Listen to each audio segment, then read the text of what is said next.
नमस्कार दोस्तों, मैं बनवाला स्वागत करता हूं आपका अपने YouTube चैनल मैथ्स स्टडी पर। यदि आप चैनल पर पहली बार है तो कृपया चैनल को सब्सक्राइब कर ले और बेल आइकन को जरूर दबाएं ताकि आप सबसे पहले हमारे वीडियो देख पाए।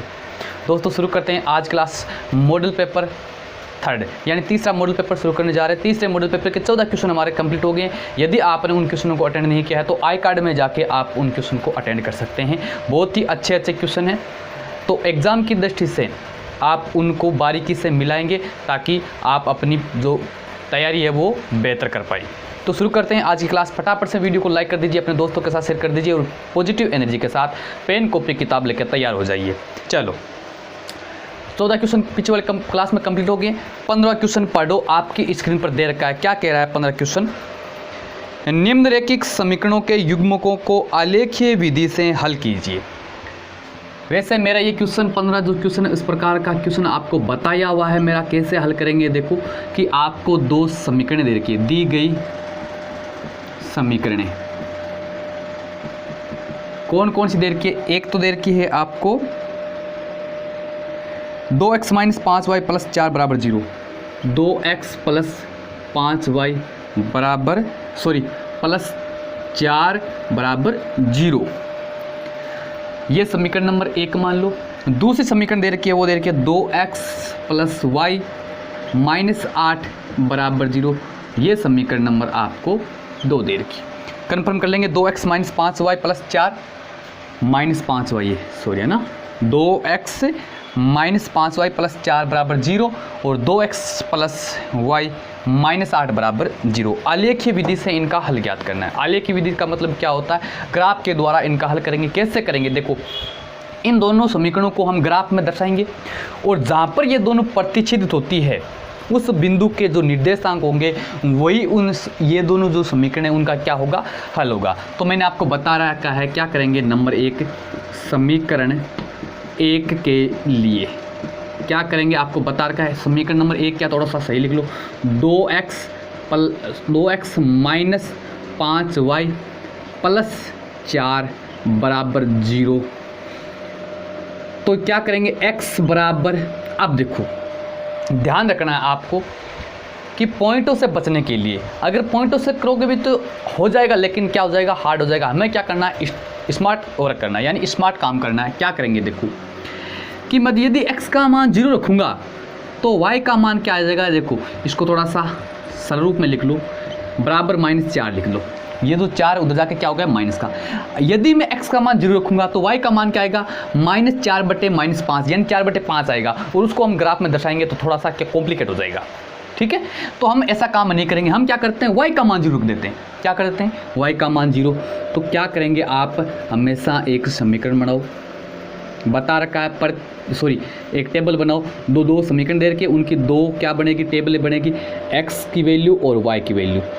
अब इस समीकरण में आप क्या रखो, y की वैल्यू रख दो, क्या 0। तो लिखो y बराबर 0 रखने पर देखो क्वेश्चन आपको आता है। मुझे पता है कि आपने जब तैयारी की क्वेश्चन आता है, लेकिन किस जो क्वेश्चन है जब पर्सन है उसको स्मार्ट तरीके से कैसे करें। हमें कॉम्प्लिकेट में नहीं है, यानी पर्सन को जटिल नहीं करना, उसमें फंसना नहीं है। यदि आप यहाँ पर x का वैल्यू 0 रख के कर दोगे तो आप क्वेश्चन में आगे जाके फंस जाओगे जब ग्राफ बनाओगे। तो हमें ऐसा काम नहीं करना, फंसने वाला काम। तो y बराबर 0 का, तो y का मान मैंने क्या रखा, 0। तो यदि इस समीकरण में y का मान 0 रखूँगा तो क्या आया, 2x - 5 और y की जगह क्या रखा, गुणा बराबर -4। अब ये तो क्या हो गया, पूरा 0 हो गया, यानी 2x बराबर -4 और x बराबर -4/2। जब -4 में 2 का भाग दूंगा तो -2 आएंगे। जब मैंने y बराबर 0 का तो x का मान कितना प्राप्त हुआ, -2 प्राप्त हुआ। समझ में आ गई बात आपको, मैंने y का मान 0 ही क्यों रखा। अब देखो यदि मैं अब की बार भी y का मान 1 रखता हूँ तो 1 रखूँगा तो ये क्या हो जाएगा, -5 हो जाएगा। क्या हो जाएगा, -5 हो जाएगा। -5 उधर जाके प्लस का हो जाएगा और प्लस का 5 उधर जाके, और ये क्या है, 4 माइनस का है। तो उससे थोड़ा सा हमारी जो कैलकुलेशन है वो क्या हो जाएगी, ईजी हो जाएगी। तो क्या रख दो, y बराबर 1 रखने पर। दूसरी बार क्या रखा हमने, y बराबर 1, तो यहाँ पर लिखो 1। अब 1 रखो तो 2x तो जूं का त्यों -5 गुणा y का मान 1 रखा बराबर क्या है -4।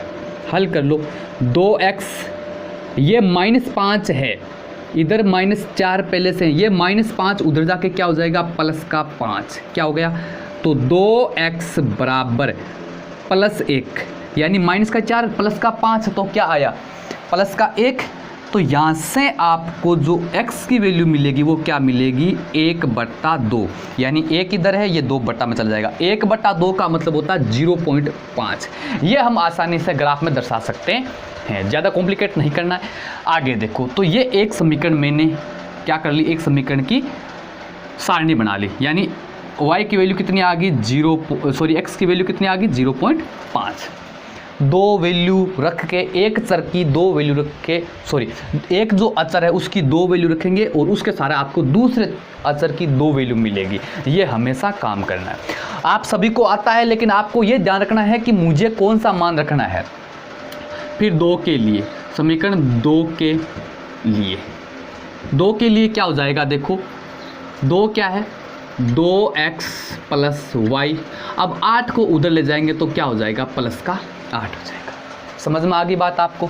अब देखो वापस, अगर मैं y की वैल्यू 0 रखता हूँ तो 2 का भाग, ये तो 0 हो जाएगा, 2 का भाग लगेगा, आसानी से काम हो जाएगा। ये पहले आप अपने दिमाग में सोचेंगे, नहीं तो पर्सन आप जटिल कर बैठोगे। तो क्या हो जाएगा, देखो y बराबर, पहले तो आप क्या बनाएंगे, सारणी बनाएंगे, और उस सारणी में क्या कर दो आप x और y की वैल्यू और रखेंगे। किसकी वैल्यू, x और y की वैल्यू रखेंगे। तो यहाँ से देखो आप y बराबर 0 रखने पर, y बराबर 0 और रखने पर, तो y बराबर 0 रखूँगा तो क्या आया 2x + y की जगह 0 बराबर 8। तो x बराबर क्या, ये तो 0 है 8 और ये 2 में चला जाएगा, कितना आया 4। देखो आपको थोड़ा सा कैलकुलेशन दिमाग में भी करनी है, पूरा मतलब स्टेप बाय स्टेप, थोड़ा सा मतलब ध्यान रखो कि अपने माइंड को भी काम में लो। तो देखो y बराबर मैंने क्या रखा 0, तो x की वैल्यू कितनी आई 4। अब देखो मैं y के मान अगर 1 रखूँ, ध्यान दो, देखो यदि मैं y का मान 1 रखूँगा तो ये 1 उधर जाके माइनस का होगा, ये हो जाएगा 8 में से 1 जाएगा 7, और 7 में 2 का भाग दूंगा तो 7/2। फिर समस्या आ रही है ना। वैसे बट्टे में 2 आ जाए ना तो ज़्यादा कोई समस्या वाली बात नहीं होती है। ध्यान रखो, अगर बट्टे में 2 आ जाए ना तो कोई ज़्यादा समस्या वाली बात नहीं है, मैं आगे बताऊंगा कैसे नहीं है। अब मैं यहाँ क्या कर लूँ, x की वैल्यू क्या रख लूँ 0 रख लूँ। अब x की वैल्यू 0 रख लूँ तो y का मान अपना आप क्या आ जाएगा 8 आ जाएगा। कोई समस्या है क्या। तो हम क्या करेंगे, x बराबर 0 रखने पर, x बराबर 0 रखने पर, यानी मैंने x की वैल्यू क्या रखी 0, तो यहाँ से देखो 2 गुणा x की जगह 0 प्लस y बराबर 8, तो ये तो पूरा क्या हो गया 0 हो गया। तो y बराबर कितना आ गया 8। जब मैंने x बराबर 0 रखा तो y की वैल्यू कितनी आई 8 आ गई। यहाँ तक किसी को कोई दिक्कत है तो बताओ। दोनों समीकरण के लिए हमने 2 टेबल बना ली। इन टेबल के अंदर यानी इन सारणी के अंदर जो मान आए हैं उसी को हम क्या करना है, ग्राफ में सेट करना है। ठीक है, तो ग्राफ बनाएंगे, कैसे बनाएंगे, आप सारे ग्राफ बनाना जानते हैं। x एक्सिस रख लो, x डैश एक्सिस रख लो, सॉरी y एक्सिस रख लो, और ये आपका क्या है y डैश एक्सिस हो गया। समझ में आ गई बात आपको। यहाँ पर क्या होता है, हमेशा 0 0 होता है। अब यहाँ रख लो वैल्यू 1 2 3 4 5 6 7 8। आपको कहाँ तक रखना है, देखो इस ग्राफ के अंदर मान कहाँ तक आ जाना चाहिए, जितने आपकी वैल्यू यहाँ पर है कम से कम देखो -2 तक है, और अधिक से अधिक क्या है 8 है। तो ये वैल्यू आपके ग्राफ में आ जानी चाहिए। इधर 1 2 3 4 5 6 7 8, इधर -1 -2 -3 -4 -5 ऐसे करके, इधर भी -1 -2 -3 -4 -5। ये ग्राफ बना लिया। इसके बाद में आपको पैमाना लिखना है। पैमाना क्या लिखना है, पैमाना x एक्सिस पर, x एक्सिस पर क्या लिया 1 2, यानी 1 बड़े खाने बराबर कितनी वैल्यू लिया हमने, 1 इकाई लिए ना। अगर ऐसा होता ना 5 10 15 20 तो हम क्या करते 1 बड़े खाने बराबर 5 इकाई। समझ में आ गई बात आपको। तो पैमाना आप लिखेंगे यहाँ पर। अब हम सारणी को दर्शा रहे हैं। x की वैल्यू -2, x की वैल्यू -2 ये रही, और y की वैल्यू क्या है 0। तो y की वैल्यू 0 कहाँ होती है, x एक्सिस पर y का मान 0 होता है। तो यहीं पर क्या है, x का मान y है उसका मान 0 है। तो पहला पॉइंट ये आ गया हमारा इस समीकरण का। दूसरा है 0.5। 0.5 का मतलब क्या होता है, 1 का आधा। x का मान क्या 0.5। तो देखो ये तो क्या आ रहा आपका x पर 1 और इसके बीचों बीच यहाँ पर ये आएगा आपका 1, जब सॉरी यहाँ पर नहीं, x का मान क्या 0.5। तो 0.5 होता है 1 और 0 के बीच में x का मान, और y का मान क्या 1। तो y का मान 1 ये रहा, यानी बिंदु आएगा यहाँ। समझ में आ गई बात आपको कैसे किया मैंने। जब x का मान 0.5, x का मान 0.5, तो y की वैल्यू यहाँ से कितनी 1 आ रही है, तो ये बिंदु यहाँ आएगा। और इन दोनों बिंदुओं को आपको स्केल की सहायता से मिला देना है।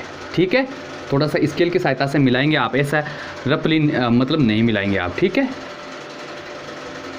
ये और ये किसका है, 2x माइनस 5y बराबर -4 जो समीकरण थी उसकी रेखा है ये। समझ में आ गई बात आपको। इसके बाद में क्या करेंगे, देखो दूसरे वाली जो समीकरण है इसी को भी इसमें दर्शाते हैं। तो दूसरे वाले समीकरण क्या है, x y। तो देखो x का मान 4, x का मान 4 रहा और y का मान 0, यानी यहीं पर x एक्स पर ही बिंदु है। दूसरा x का मान 0 यहाँ पर और y का मान 8, y का मान 8 यहाँ पर, और यहीं पर क्या x का मान 0, यानी इन दोनों को आप ऐसे मिलाएंगे, ऐसे। ठीक है, और इस पर भी क्या लिख देंगे, इसकी समीकरण इसकी क्या है, 2x + y बराबर 8। दोनों रेखाओं को हम दो दी गई समीकरण है उनको हमने रेखाओं के रूप में यहाँ दर्शा लिया। और यहाँ से आपको क्या मिलेगा, जहाँ पर ये काटती है दोनों रेखाएं, उस बिंदु के निर्देशांक इस युग्म का क्या है, हल है। जहाँ पर देखो यहाँ से देखो मैं रफली बता रहा हूँ आपको कि x की वैल्यू 3 आ रही है। मैंने देखो रफली काम किया है, शायद ये 3 न आए, 4 आ जाए या 2 आ जाइए। ठीक है, और इधर से भी कितनी आ रही है 3, यानी x की वैल्यू भी 3 और y की वैल्यू भी 3 प्राप्त हो रही है, जैसा मैंने किया यहाँ पर रफली। अगर आप सही ढंग से करोगे तो आपको एकदम एग्जैक्ट मान मिलेंगे आपको। वैसे देख लेते हैं 3 आ रहा है, तो 3 से कितना 6 हो जाएगा, और 5 3 15, 6 में 6 और 15 ये तो नहीं बैठेगा। तो आप क्या करेंगे, देखो मैंने रफली किया है, तो आप शायद ऐसा मतलब मान सही ढंग से अपनी ग्राफ कॉपी में करोगे तो ये एग्जैक्ट मान मिल जाएगा। ये आपको मैंने एग्जांपल दिया है। यानी जो पहला जो निर्देशांक होगा वो तो क्या होगा, x की वैल्यू हो जाएगी, और दूसरा जो निर्देशांक होगा वो आपकी क्या हो जाएगी, y की वैल्यू हो जाएगी। मैंने आपको क्या समझाया है कि प्रश्न को किस तरीके से करना है ताकि आप एग्जाम में कम समय में क्वेश्चन को कर पाओ, यानी फंसो नहीं आप। समझ में आ गई बात आपको। तो ये आपको मैंने 15% अच्छी तरह से समझाने की कोशिश की है। ओके, अगले वाला प्रश्न पढ़ो, प्रश्न संख्या 16 कि 100 चक्कर में एक स्कूटर का पहिया 88 मीटर की दूरी तय करता है, इस पहिए की त्रिज्या ज्ञात कीजिए। देखो कैसे करेंगे, आपको क्या बता रहा है, प्रश्न नंबर 16 कि एक पहिया है। पहिया का मतलब वो किस आकार का होगा, वर्ताकार का होगा। और ये जब 100 चक्कर लगाता है, कितने चक्कर, 100 चक्कर, तो ये कितनी दूरी तय करता है, 88 मीटर दूरी तय करता है। तो इस पहिए की त्रिज्या ज्ञात करनी है। तो क्या करेंगे, माना पहिए की त्रिज्या r बराबर r मान लिया हमने। पहिए की त्रिज्या क्या है, r, इस r का मान ज्ञात करना है। अब आपको पता है कि कोई भी पहिया होता है तो वो वर्ताकार होता है, एक चक्कर में कितनी दूरी तय करेगा। जैसे मान लो ये यहाँ से शुरू हुआ, ये पहिया यहाँ से शुरू हुआ और लुढ़कता वापस ये चक्कर देखो ऐसे चलेगा। जब ये चक्कर वापस यहाँ आ जाएगा तो इसका मतलब ये परिधि तक दूरी तय की है, यानी एक चक्कर में कितनी दूरी तय करता है, अपनी परिधि के बराबर। तो क्या लिखेंगे, पहिए द्वारा एक चक्कर में तय की गई दूरी बराबर कितनी होगी, 2πr। 2πr कैसे हुई पता चल गया, क्योंकि वृत्त की अपनी जो परिधि है, पहिए की जो परिधि है, उस परिधि के बराबर एक चक्कर में दूरी तय करेगा, इतनी दूरी 2πr। जब ये मैं r का वैल्यू रखूँगा तो ये इतनी जो दूरी है वो हमें प्राप्त होगी। जबकि प्रश्न में तो कितने का पूछ रहा है, 100 चक्र का पूछ रहा है। तो आप क्या लिखेंगे, 100 चक्रों में तय की गई दूरी बराबर। अब 100 चक्रों में, जैसे मान लो एक पेन का मूल्य 5 रुपये है, तो 5 पेनों का कितना होगा, 5 को 5 से मल्टीपल कर देंगे। तो 100 चक्रों में कर रहे हैं तो 100 को गुणा कर देंगे किससे, एक चक्र में तय की गई दूरी को। तो ये कितनी आ गई, 100 को 2 से गुणा करेंगे 200 पाई आर। ये 100 चक्र में तय की गई दूरी आ गई है। मुझे ज्ञात क्या करना है, मुझे तो आर ज्ञात करना है। पाई का मान मैं जानता हूँ 22/7 होता है। अब प्रश्नानुसार ये क्या है, 100 चक्रों में तय की गई दूरी है। तो प्रश्न में क्या कह रहा है, 100 चक्रों में तय की गई दूरी कितनी है, 88 मीटर है। तो क्या लिखेंगे, प्रश्नानुसार, प्रश्नानुसार क्या है कि 200 पाई आर 100 चक्र में तय की गई दूरी है, और प्रश्न में वही दूरी कितनी दे रखी है, आपको 88 मीटर दे रखी है।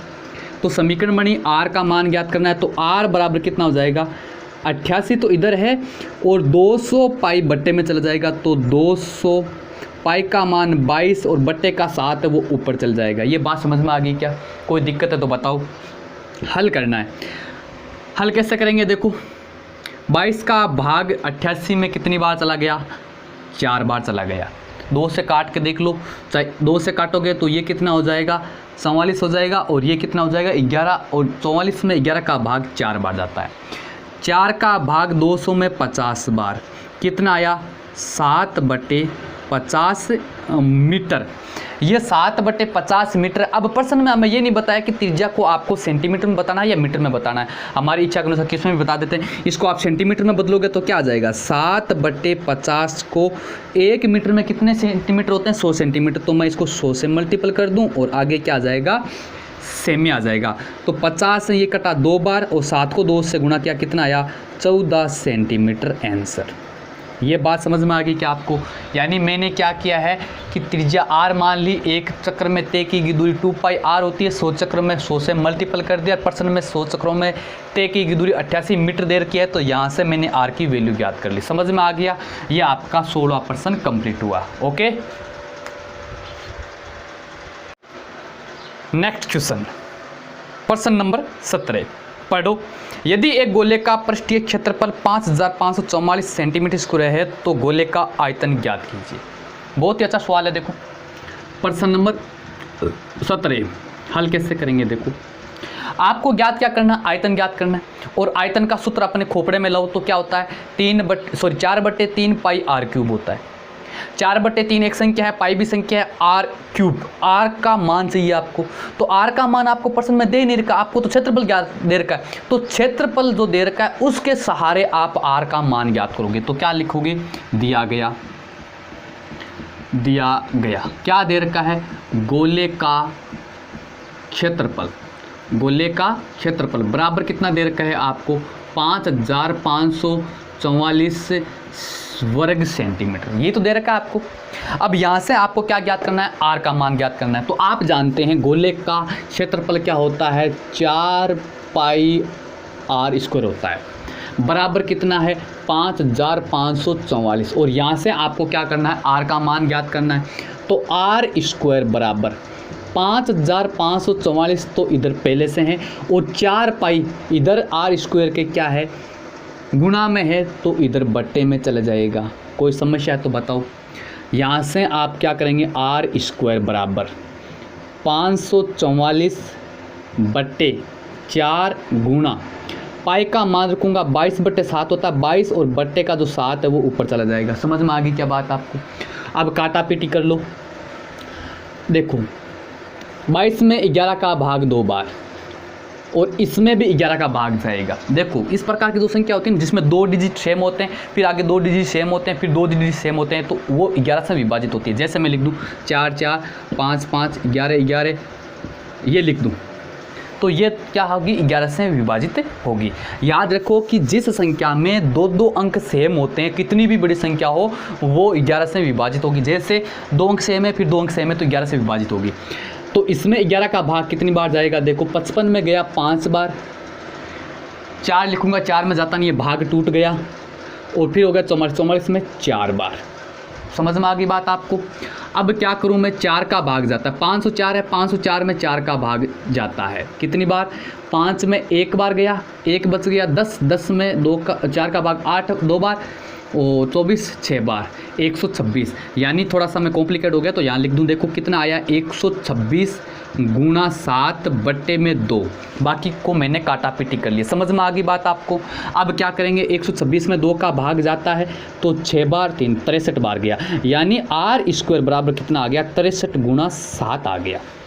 अब इसको आपको गुणा नहीं करना है। क्यों नहीं करना है, क्योंकि आपको क्या करना है, आर का मान चाहिए, तो आर बराबर दोनों तरफ क्या करूंगा मैं, वर्गमूल लेने पर, क्या लूंगा, वर्गमूल लेने पर। तो यहाँ लिखो वर्गमूल लेने पर, तो वर्गमूल लूंगा तो इधर तो क्या बचा, जब मैं आर स्क्वायर का वर्गमूल करूंगा तो आर आ जाएगा, और इधर 63 गुणा 7 का वर्गमूल यानी अंडर रूट लग जाएगा। बात समझ में आ गई आपको। अब देखो 63 को मैं क्या लिख दूं, 9 गुणा 7 और 7। समझ में आ गई क्या बात आपको। मैंने गुणा क्यों नहीं किया, देखो 63 को 7 से गुणा करोगे, फिर इसके अभाज्य गुणनखंड करोगे, फिर आप 2 जोड़ों से एक बार लगा लोगे, तो हम इतना काम क्यों करेंगे भाई। 63 को क्या लिख दिया, 9 गुणा 7 लिख दिया। अब आप जानते हैं कि 9 का वर्गमूल 3 होता है गुणा, और 7 गुणा 7 एक साथ 12 जाएगा, यानी 7 या 21 सेंटीमीटर आ गई आर। बताओ समझ में आया कि नहीं आया। यहाँ पर आपको गुणा नहीं करना है, क्योंकि गुणा करोगे फिर अभाज्य गुणनखंड करोगे, तो एक तो गुणनखंड पहले 7 हुआ है, और 63 के गुणनखंड कर लो। समझ में आई बात आपको। तो त्रिज्या मुझे मिल गई 21 सेंटीमीटर। मुझे क्या ज्ञात करना है, मुझे ज्ञात करना है गोले का आयतन। तो क्या लगाएंगे, गोले का आयतन ज्ञात करो। तो गोले का आयतन बराबर सूत्र क्या होता है, 4/3 पाई आर क्यूब। मान रख दो 4/3, पाई का मान 22/7, आर का मान 21, 21 की घात 3, यानी 21 को 3 बार लिख दूं मैं। बताओ कोई समस्या है तो। अब देखो 7 या 21, 3 से 3 कटा, ऊपर क्या बच गया, 4 को 22 से गुणा करना, फिर 21 से करना, फिर 21 से करना। तो आप क्या करेंगे, देखो 4 को 22 से गुणा कर दो तो कितना आ जाएगा, 88 गुणा आपका 21 गुणा 21। अब 21 का वर्ग याद, अगर आपको 21 का वर्ग याद है तो आपकी कैलकुलेशन यहाँ पर इजी हो जाएगी, नहीं तो फिर बैठे बैठे 21 को 21 से गुणा करो भाई, सीधी सी बात है। तो इसका स्क्वायर कितना होता है, 441 होता है। 21 का स्क्वायर कितना होता है, 441। ठीक है। अब देखो, अब आपको 441 को 88 से मल्टीपल करना है, तो आप अपनी जो उत्तर पुस्तिका होगी उसमें आप 88 से गुणा करेंगे। 8 से किया 8, 1 से किया 8, 8 को 4 से किया 32 कैरी 3, 8 को 4 से किया 32 से 3 35, यानी आपने 8 से 441 को गुणा किया तो यह, फिर 8 से गुणूंगा तो यही तो आएगा। यह आप अपने दिमाग में सोचने की बात है भाई। 10 कैरी 1 6 और 2 8, और ये 8 38,808 कितना आया, 38,808। अब आगे क्या लगाऊं, मैंने क्या ज्ञात किया, आयतन ज्ञात किया, और आयतन में हमेशा क्या लगता है, घन सेमी लगता है। क्या लगता है, घन सेमी या सेमी का क्यूब। ये आपका आंसर है। समझ में आ गई क्या बात आपको। आपको गोले का क्षेत्रफल दे रखा है, यहाँ से आप आर ज्ञात करो, आर रख कर गोले का आयतन ज्ञात कर लो। कोई समस्या तो बताओ। ये आपका 17% कंप्लीट हुआ। समझ में आ गई बात आपको। ये रफली काम जो है वो आप आंसर बुक की जो लास्ट प्रश्न होगा वहाँ पर करेंगे। क्लियर हो गया, समझ में आ गया, ठीक है। अगला प्रश्न नंबर 18 पढ़ो। बहुपद fx बराबर x cube minus 3x square plus x plus 2 को बहुपद gx से भाग देने पर भागफल qx तथा शेषफल rx क्रम से x माइनस 2 और 2 माइनस x प्लस 4 प्राप्त होता है, तो बहुपद gx ज्ञात कीजिए। बहुत डीप क्वेश्चन पूछा है, देखो प्रश्न नंबर 18। हल कैसे करेंगे, थोड़ा सा बड़ा है, ध्यान से समझेंगे। आपको क्या दे रखा है, दिया गया, लिख लो पहले तो, दिया गया। देखो इस प्रश्न में आप ये पहचानते हो कि भाजक कौन सा है, भाज्य कौन सा है, भागफल कौन सा है और शेषफल कौन सा है, तो कोई दिक्कत है नहीं। आपको कह रखा है कि पी एफ एक्स दे रखा है, आपको कौन सा दे रखा है, एफ एक्स। कितना एफ एक्स दे रखा है आपको, एक्स की घात 3 minus 3x square plus x plus 2, ये आपको एफ एक्स दे रखा है। उसके बाद में आपको क्यू एक्स दे रखा है। क्या दे रखा है? क्यू एक्स दे रखा है आपको x माइनस 2 और आर एक्स क्या दे रखा है आपको? माइनस 2x प्लस 4 और जी एक्स आपको ज्ञात करना है। अब देखो प्रश्न को समझाता हूँ। प्रश्न क्या कह रहा है? ये प्रश्न कह रहा है कि ये जो एफ एक्स है, ये जो बहुपद है, इस बहुपद के अंदर कोई बहुपद जी एक्स है, हमें पता नहीं है वो जी एक्स क्या है। उसका जब मैंने भाग दिया तो मुझे भागफल तो x माइनस 2 प्राप्त हुआ और शेषफल माइनस 2x प्लस 4 प्राप्त हुआ। तो मुझे इस जी एक्स का मान ज्ञात करना है। समझ में आ गई क्या बात आपको? यानी यहाँ पर भाज्य तो है एफ एक्स, भागफल है क्यू एक्स, शेषफल है आर एक्स और भाजक है जी एक्स। भाजक क्या है? जी एक्स। समझ में आ गई ना? तो आप क्या लिखेंगे? चूंकि आपको याद होना चाहिए भाज्य बराबर भाजक गुणा भागफल प्लस शेषफल होता है। ये सूत्र अपने खोपड़े से बाहर नहीं निकलना चाहिए। सारे जानते हैं, छठी क्लास में ये सूत्र आया हुआ है। भाज्य बराबर भाजक गुणा भागफल प्लस शेषफल होता है। यहाँ पर भाज्य क्या है? आपका एफ एक्स बराबर भाजक की किसका? एफ एक्स में किसका भाग दिया? जी एक्स का भाग दिया। तो भागफल कितना आया? क्यू एक्स आया और शेषफल कितना आया? आर एक्स आया। यहाँ पे कोई दिक्कत? अब q x, are x, f x का मान रख दो। तो एफ एक्स कितना है? यहाँ से एफ एक्स है x की घात 3 माइनस 3x की घात 2 प्लस x प्लस 2। ये एफ एक्स बराबर ये बराबर जी एक्स। तो मुझे ज्ञात करना है, तो जी एक्स का मान ज्यों का त्यों पड़ा रहने दो और इसके गुणा में क्यू एक्स कितना है? x माइनस 2 प्लस आर एक्स कितना है? Minus x plus 4। बताओ कोई दिक्कत यहाँ तक? कोई समस्या है इस प्रश्न में तो बताओ। अब मुझे तो क्या करना है? जी एक्स, तो ये जितना भी मटेरियल है वो मुझे इधर लेके आना है, यानी पक्षांतरण करना है। क्या करना है? पक्षांतरण। इधर क्या है? x की घात 3 minus 3x square plus x plus 2 और ये जो है ये इधर प्लस में है तो इधर आके क्या हो जाएगा? माइनस में, यानी माइनस का 2x इधर आके प्लस का 2x हो जाएगा, प्लस का 4 इधर आके माइनस का 4 हो जाएगा। बताओ कोई दिक्कत है तो? बराबर जी एक्स और इसके गुणा में आपको क्या दे रखा? x माइनस 2। यहाँ पर देखो आप x की घात 3 माइनस 3x स्क्वायर, ये 1x और ये 2x, x कितने हो गए? 3x। बात समझ में आए क्या? ये x 2x, x और 2x कितने x हो गए? 3x। 2 प्लस के 4 माइनस के, तो कितना आया? माइनस के 2। इसको थोड़ा सा मैंने हल किया, समझ में आ गई? यानी सजातीय पदों को जोड़ दिया है। बराबर क्या है? जी एक्स और जी एक्स के गुणा में क्या है? x माइनस 2। मुझे मान किसका ज्ञात करना है? मुझे मान जी एक्स का ज्ञात करना है। तो जी एक्स के जो गुणा में उसको मैं इधर भेज दूं, तो जो गुणा में होता है पक्षांतरण करते समय किधर चला जाता है? भाग में चला जाता है। तो क्या आएगा कि x की घात 3 minus 3x square plus 3x minus 2 है, इसके x माइनस 2 बट्टे में आ जाएगा। इधर क्या बचा? जी एक्स बचा। यानी मुझे इस जी एक्स का मान ज्ञात करना है। बताओ ये समझ में आया कि नहीं आया? ये फंडा आपको समझ में आया कि नहीं आया?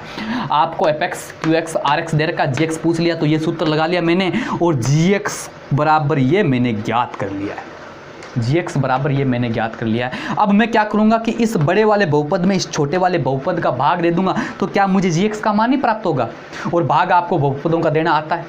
समझ में आ गई बात आपको? देखो यहाँ तक ही प्रश्न कठिन था, आगे तो इजी हो गया। यहीं तो समझ में नहीं आ रहा था, तो प्रश्न को पढ़ो, आप पता लग करो कि भाज्य कौन सा है, भाजक कौन सा है, भागफल कौन सा, शेषफल। तो भागफल और शेषफल तो आपको साफ साफ दे रखा है कि भागफल ये, शेषफल ये। भाग किसका दिया? जी एक्स का, तो वो भाजक हो गया। भाग किस में दिया? एफ एक्स में दिया, तो एफ एक्स भाज्य हो गया। बात समझ में आ गई क्या? कोई दिक्कत है तो बताओ, कॉमेंट करके बताएंगे आप। क्लियर हो गया? देखो अब क्या करना है, इसमें भाग देना है, तो क्या करेंगे? अतः ये समीकरण 1 मान लो चाहे। अतः क्या करना है आपको? x माइनस 2 का भाग लगाना, किसमें? x की घात 3 minus 3x square plus 3x और माइनस 2 इसमें आपको भाग लगाना है किसका, x माइनस 2 का। ये तो कह रहा है, इसका मतलब क्या हुआ, ये जो टर्म है, ये जो पद है, इसका मतलब क्या है कि इस पद में इस पद का भाग देना है। तो मैंने लिख लिया, कोई समस्या तो बताओ। बहुत महंगा प्रश्न है, ध्यान से पढ़ेंगे, एग्जाम की दृष्टि से इंपॉर्टेंट है। यदि पेपर टाइट आया तो ये प्रश्न आएगा, ये ध्यान रखो आप। तो क्या करेंगे, देखो भाग लगाना आता है पहले पद में पहले पद का भाग, यानी ये रफली बता रहा हूँ मैं, x की घात 3 में x का जब भाग दूंगा तो x की मतलब ये घात 1 ही तो है, जब भाग दूंगा तो 3 घात में से 1 घात घटेगी, घात कितनी बचेगी, 2। तो भाग कितनी बार गया, x की घात 2 बार। समझ में आई क्या बात आपको। जब मैंने x की घात 3 में x का भाग दिया तो भाग कितनी बार गया, x की घात 2 बार, और जो भाग गया उसको भाजक से वापस गुणा करना है। तो x स्क्वायर को जब मैं x से गुणा करूंगा तो x की घात 3, जब मैं x को -2 से गुणा करूंगा तो ये तो x स्क्वायर तो प्लस का है और 2 किसका, माइनस का, तो प्लस और माइनस को गुणा किया तो माइनस, और 2 को x स्क्वायर से गुणा किया तो 2x स्क्वायर। बताओ समझ में आया कि नहीं आया। ये माइनस का ये प्लस का, जब घटाएंगे तो चिन्ह क्या हो जाते हैं, चेंज होता है, साइन बदल जाते हैं। x की घात 3 प्लस का, x की घात 3 माइनस का कट गया। देखो 3x स्क्वायर माइनस का है और 2x स्क्वायर प्लस का है, तो 3 में से 2 घटाया 1 बचा, यानी x स्क्वायर 1 बचा, लेकिन बड़े वाला माइनस का, तो ये माइनस का। प्लस आगे क्या है, 3x माइनस 2। वापिस नया भाज्य क्या प्राप्त हुआ, -x square plus 3x minus 2। इसमें फिर x माइनस 2 का भाग देना। भाग कैसे देंगे, वही तरीका, पहले पद में पहले पद का भाग। तो पहला पद क्या है, -x की घात 2 में x का भाग देना है। तो x की घात कितनी है, 2, नीचे x की घात कितनी है, 1। तो जब x की घात 2 में से x की घात 1 घटाऊंगा तो x की घात 1 बचेगी, कितनी बचेगी, और ये माइनस का ये प्लस का, तो क्या आया, -x बार। भाग कितनी बार गया, -x बार। अब इस -x को इससे गुणा करना है, तो -x को x से करूंगा तो -x स्क्वायर। जब -x को -2 से गुणा करूंगा तो माइनस माइनस क्या हुआ, प्लस, और जब मैंने x को 2 से गुणा किया तो 2x। वापस क्या कर देंगे, साइन चेंज कर देंगे, ये प्लस का ये माइनस का, x स्क्वायर माइनस का, x स्क्वायर प्लस का कट गया। 3x प्लस का, 2x माइनस का, तो 1x किसका बचा, प्लस का, माइनस का 2। नया भाज्य क्या प्राप्त हुआ, x माइनस 2, और x माइनस 2 का भाग देना है। तो वैसे भी आप जानते हैं x माइनस 2 में x माइनस 2 का भाग देना तो 1 बार जाएगा, और वैसे पहले पद में पहले पद का भाग दोगे, पहला पद x और x में x का भाग दो तो x कटा, कितनी बार गया, 1 बार, यानी भाग कितनी बार गया, 1 बार। इस 1 को वापस से गुणा करूंगा तो 1 को x से किया तो x, 1 को -2 से किया तो -2, साइन चेंज हो जाएंगे, x कटा और ये 2 से 2 कटा, क्या बचा, 0। मैंने इस भाज्य में, बड़े वाले भाज्य में इस भाजक का भाग दिया तो कितना आया, x square minus x plus 1 आया। यहाँ पर क्या दे रखा है, ध्यान दो, इसमें जब इसका भाग देंगे तभी तो आया। तो आप क्या लिखेंगे कि x square minus x plus 1 बराबर gx। जी देखो, इसमें मैंने इसका भाग दिया तो क्या आया, x square minus x plus 1 बराबर आगे क्या, gx, यानी gx आपको कितना प्राप्त हुआ, x square minus x plus 1। यही आपका क्या है, आंसर है। जिस gx की वैल्यू आ गई, समझ में आ गई क्या बात आपको। यहाँ तक प्रश्न कॉम्प्लिकेट है, आगे बस भाग देना, कुछ ही नहीं करना है। आपको पता होना चाहिए कौन सा भाज्य, कौन सा भाजक, कौन सा भागफल, कौन सा शेषफल। बात समझ में आ गई क्या। बहुत डीप प्रश्न है, 18वां प्रश्न क्लियर हुआ तो आप थम्स अप, कमेंट बॉक्स में थम्स अप जरूर करेंगे, तब जाके मुझे लगेगा कि हाँ बच्चों को समझ में आ गया है। अगला क्वेश्चन पढ़ो, ए समीका x greater than equal to 2 का आलेखीय विधि से हल समुच्चय दर्शाइए। देखो 19वां प्रश्न, ये देखो मॉडल पेपर में पहला क्वेश्चन आया ए समीका वाला। उससे पहले मैंने ए समीका वाला प्रश्न नहीं बताया क्योंकि 2 मॉडल पेपर करवाए, उनमें कोई क्वेश्चन नहीं आया। अब करते हैं, तो हल कैसे करेंगे, पहले लिख लो दी गई ए समीका, दी गई ए समीका क्या दे रखी है कि x है वो बड़ा है या बराबर है किसके, 2 के। ये ए समीका दे रखी है। बस छोटा सा प्रश्न है, कुछ ही नहीं करना है। समीकरण के रूप में लिखने पर, समीकरण रूप में लिखने पर हमेशा क्या करो, आपको जो ए समीका दे रखी है उसको समीकरण के रूप में लिख लो। लिखने पर तो समीकरण रूप क्या आ जाएगा, x बराबर 2। क्या आया, x बराबर 2। अब x बराबर 2 आया है, इसी को आपको क्या करने को, x बराबर 2 आया और y बराबर हमेशा क्या रहेगा, 0 रहेगा। जब आपको s समीकरण में y की वैल्यू नहीं दे रखी, इसका मतलब y क्या है, 0 है। तो देखो वही ग्राफ बनाना है, हमेशा ध्यान रखो वही ग्राफ बनाना है, पैमाना भी लिखना है और संख्याओं का मान भी लिखना है।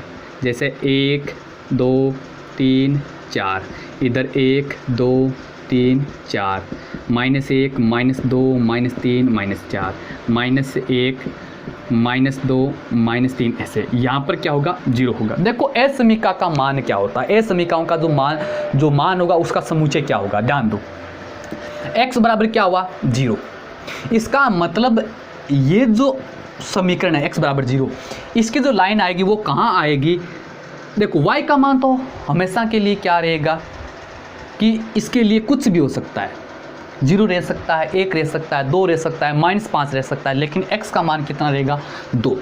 यहाँ पर जब x का मान x बराबर 2 जो रेखा आती है वो हमेशा y x के समांतर होती है। एक बात अपने खोपड़े में घुसाओ कि जब x की वैल्यू दे रखी है तो उस समीकरण की जो रेखा आएगी वो y x के समांतर होगी, और जो y बराबर दे दे आपको, जैसे y बराबर 5, तो ये जो लाइन है इसकी जो रेखा है वो x x के समांतर होगी। समझ में आ गई बात आपको।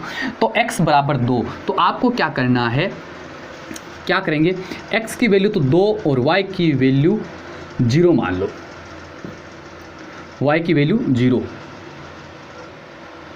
या फिर x बराबर 2 y एक्सिस के समांतर होगी।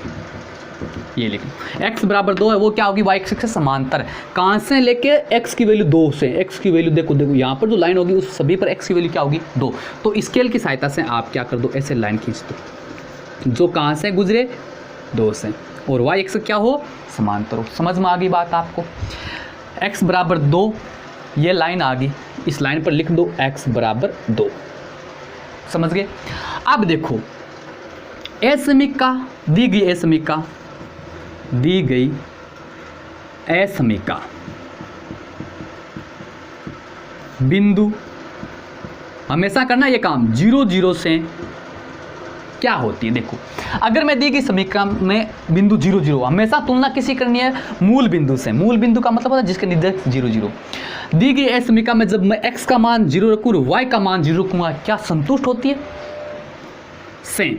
क्या होगी, जब मैं x की जगह 0 रख दूँ, y तो है नहीं, संतुष्ट होती है। क्या होती है, संतुष्ट होती है। तो आप क्या लिखेंगे, देखो जब मैं x का मान 0 और y का मान 0 रखूँगा तो ये संतुष्ट होती है, यानी 2 से तो बड़ा ही आएगा। जब मैं अगर मान रखूँगा, सॉरी, जब मैं मान रखूँगा तो ये क्या आ गया, 2 से बड़ा नहीं आएगा। जैसे देखो ध्यान समझो कि जब मैंने x की जगह 0 रखा, y मेरे पास में है नहीं, ये क्या कह रहा है, ये पद क्या कह रहा है, जब मैंने x और y का मान 0 रखा तो ये जो समीकरण क्या कह रही है, सही कह रहा है क्या। हम सारे जानते हैं कि 0 2 से बड़ा नहीं हो सकता या 0 2 के बराबर नहीं हो सकता। अरे सीधी सी बात एक नहीं है। इसका मतलब ये समीकरण है वो 0 0 से संतुष्ट नहीं होती है। क्या लिखेंगे, संतुष्ट नहीं होती है। बताओ कोई समस्या है तो, ये संतुष्ट नहीं होती है, और जो संतुष्ट नहीं होती है उसका जो क्षेत्र होगा वो क्या होगा, मूल बिंदु के विपरीत ओर होगा। अतः x greater than equal to 2, x greater than equal to 2 का हल समुच्चय, हल समुच्चय। देखो जो ए समीकरण होती है ना, समीकरण होती है उसमें तो एग्जिट मान प्राप्त होता है, और इसमें समुच्चय यानी बहुत सारे हल प्राप्त होते हैं। समुच्चय मूल बिंदु के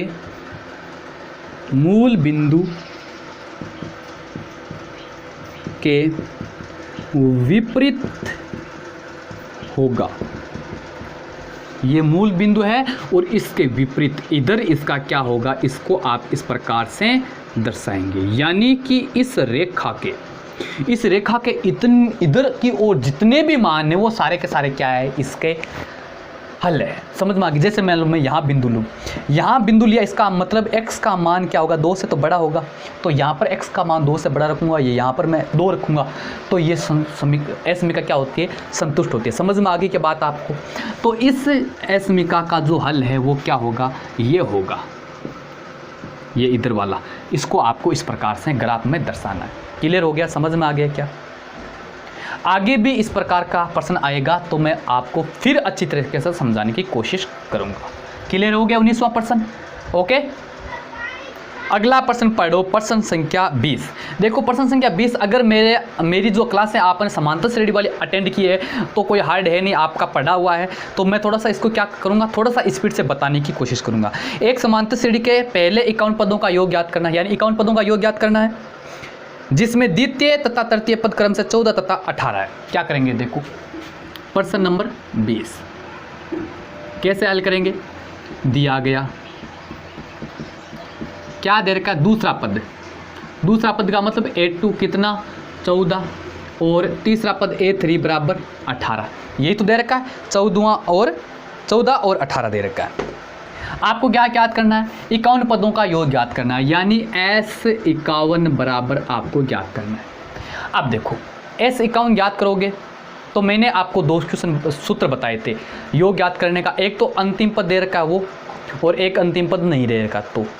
तो n/2, n का मान आपको 51 है, a चाहिए, a + n - 1 × d, तो a और d यानी आपको क्या चाहिए, सार्वय अंतर और प्रथम पद चाहिए।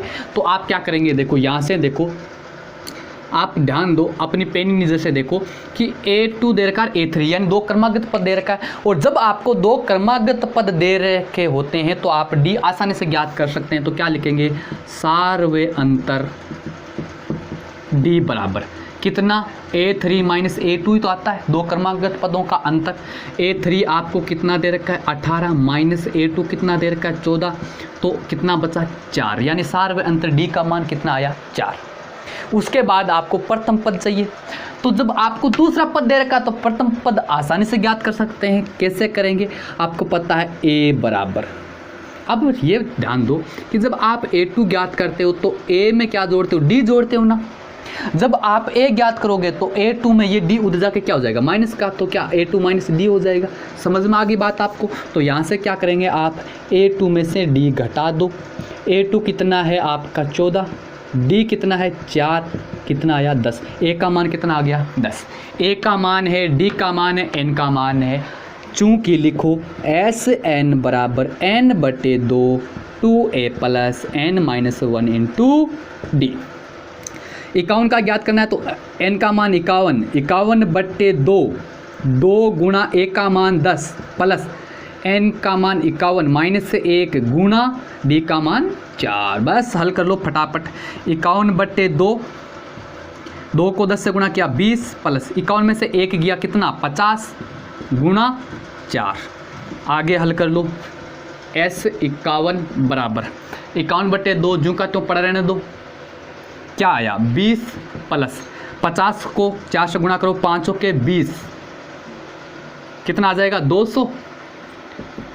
51/2 गुणा 200 और 20 कितने हो गए 220, भाग दे लो कितना बार गया 110 बार। 110 को आप क्या करो 51 से मल्टीप्लाई करो तो 0, 51 को 1 से किया तो 1 कैरी 5, 51 को 1 से किया तो 51 और 5 56। ये आपका क्या है आंसर। समझ में आ गई क्या। देखो मैंने स्पीड से इसलिए बताया क्योंकि मैंने इस प्रश्न को सेम टू सेम प्रश्न संख्या भी चेंज नहीं किया है, आपको पीछे क्लासों में मैंने आपको बताया हुआ है। यदि आप उन क्लासों को अटेंड किया है तो ये आपका 20वां प्रश्न क्लियर हुआ। ओके, अगला प्रश्न पढ़ो, प्रश्न नंबर 21। यदि कोस A बटा कोस B बराबर m तथा कोस A बटा साइन B बराबर n हो तो सिद्ध कीजिए कि m² प्लस n² कोष्टक को कोस स्क्वायर B बराबर n² सिद्ध करना। देखो इसमें थोड़ा सा करेक्शन करेंगे, जो x है ना वो वहाँ पर n है, थोड़ा ध्यान देंगे, थोड़ा सा प्रिंट में गलती हुई है।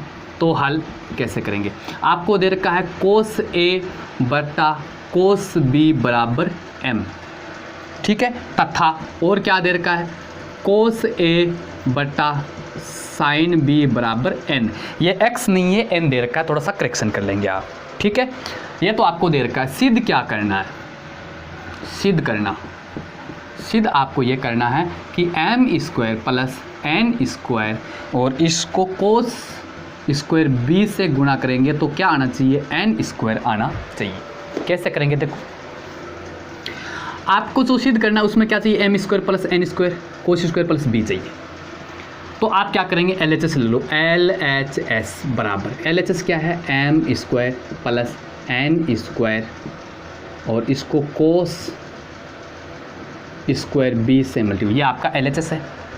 मान रख दो m का मान जो है m की जगह रख दो और n का मान n की जगह। m का मान क्या है, कोस a बट्टा कोस b, ये m का मान है, यहाँ पर स्क्वायर दे रखा है तो इसका भी क्या हो जाएगा, स्क्वायर प्लस n का मान क्या दे रखा है, कोस a बट्टा साइन b, n का स्क्वायर है तो n इसका भी स्क्वायर और इसको किससे गुणा करना है, कोस स्क्वायर b से।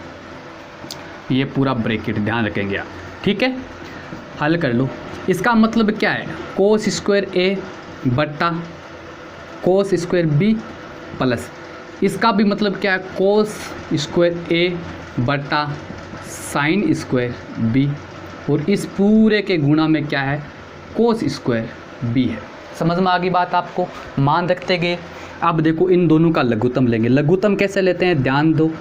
जब असमान है तो दोनों को गुणा में लिख दो, जब समान है तो एक बार लिख दो। समझ में आ गई ना बात आपको, दोनों असमान है तो दोनों को गुणा में लिख दिया।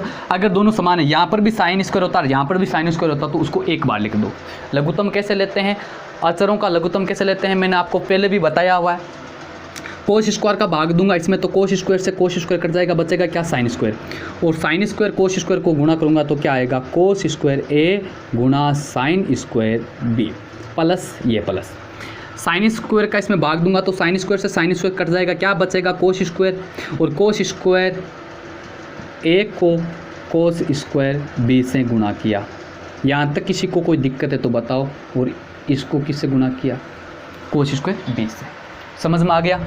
या अब देखो यहाँ पर देखो कोस स्क्वायर ए कॉमन आ रहा ऊपर, तो क्या लिया मैंने, कोस स्क्वायर ए कॉमन लिया तो इधर क्या बचा, ये कोस स्क्वायर बाहर आया तो साइन स्क्वायर बी बचा प्लस इधर से कोस स्क्वायर बाहर आ गया तो क्या बचा, कोस स्क्वायर बी बचा बट्टे में क्या है, cos square B sine square B और गुणा किसको करना है, कोस स्क्वायर बी से। अब देखो ये तो बटा है, ये पूरे के गुणा में है तो कोस स्क्वायर बी से कोस स्क्वायर बी कट गया, क्या आया देखो इधर बचा cos square A sine square B plus cos square B क्या हुआ, एक, तो ये क्या हो जाएगा गुणा एक। समझ में आ गई क्या, sine square B plus cos square, ये क्या हो गया ए और ये इसकी वैल्यू ए का, ये कोस स्क्वायर से गुणा हो रहा है तो मैंने गुणा में, और बटा में क्या बचा, साइन स्क्वायर बी। यहाँ लिखो चूँकि sine square theta plus cos square theta बराबर एक। समझ में आ गया। इसका मतलब क्या है, इसका मतलब है कोस स्क्वायर ए बट्टा साइन स्क्वायर बी आ गया। तो क्या लिख दूं मैं, कोस ए बट्टा साइन बी पूरे का स्क्वायर कर दूं, कोस ए बट्टा साइन बी, कोस ए बट्टा साइन बी क्या है, एन, यानी इसकी वैल्यू क्या दे रखी है एन और इसका स्क्वायर, और ये क्या है मेरा RHS। बताओ समझ में आया कि नहीं आया। बहुत अच्छा क्वेश्चन है ट्रिगोनोमेट्री का, आपको जो दे रखा है उसके हिसाब से आपको जो सिद्ध करना है वो कर लो। कोई दिक्कत नहीं आ रही, कोई समस्या आ रही है तो बताओ। इस प्रश्न में किसी बच्चे को कोई समस्या आ रही है तो बताओ भाई।